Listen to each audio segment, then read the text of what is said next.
یہ وہ محمد الرسول اللہ ہے میرے بھائیو کہ ان کا مقام اور مرتبہ اتنا بلند ہے کہ اللہ رب العزت نے انہیں خاتم النبیین بنایا ہے۔ رسول اللہ صلی اللہ علیہ وسلم فرماتے ہیں فضلت علی الانبیاء بست، مسلم شریف کی روایت ہے، باقی انبیاء پر مجھے 6 چیزوں میں فضیلت دی گئی ہے۔ ان 6 چیزوں میں سے ایک کیا ہے؟ وختم بی النبیون، میرے اوپر نبوت کو ختم کر دیا گیا۔ وہ نبوت کا مبارک سلسلہ جو حضرت آدم علیہ السلام سے شروع ہوا تھا، اس مبارک سلسلے کو ختم کرنے کا اعزاز جو ہے وہ محمد الرسول اللہ صلی اللہ علیہ وسلم کو عطا کیا ہے۔ اور یہ عقیدہ ختم نبوت اتنا اہم عقیدہ ہے میرے بھائی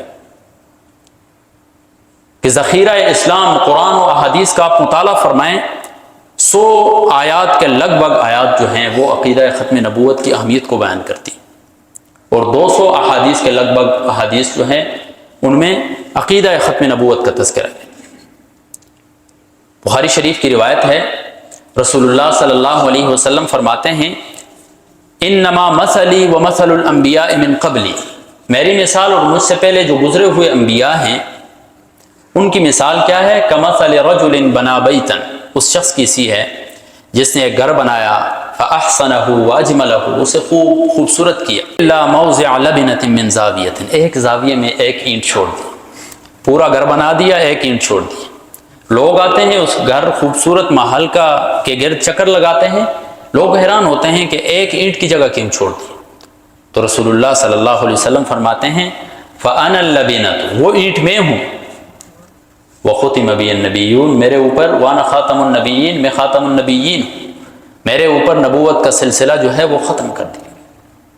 تو میرے بھائیو، عقیدہ ختم نبوت کا جو عقیدہ ہے اس کے اندر ہمیں یک زباں ہو کر، یکجاں ہو کر لسانیت کو، قومیت کو، تعصبیت کو، ان تمام چیزوں کو چھوڑ کر میرے بھائی جب بھی جہاں کہیں بھی جتنی بھی ضرورت پڑے ہمیں اس عقیدے کی حفاظت کرنی ہے۔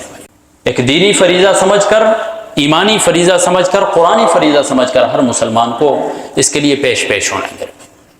تو رسول اللہ صلی اللہ علیہ وسلم کا یہ ایک اعزاز ہے کہ اللہ رب العزت نے انہیں خاتم النبیین بنایا ہے۔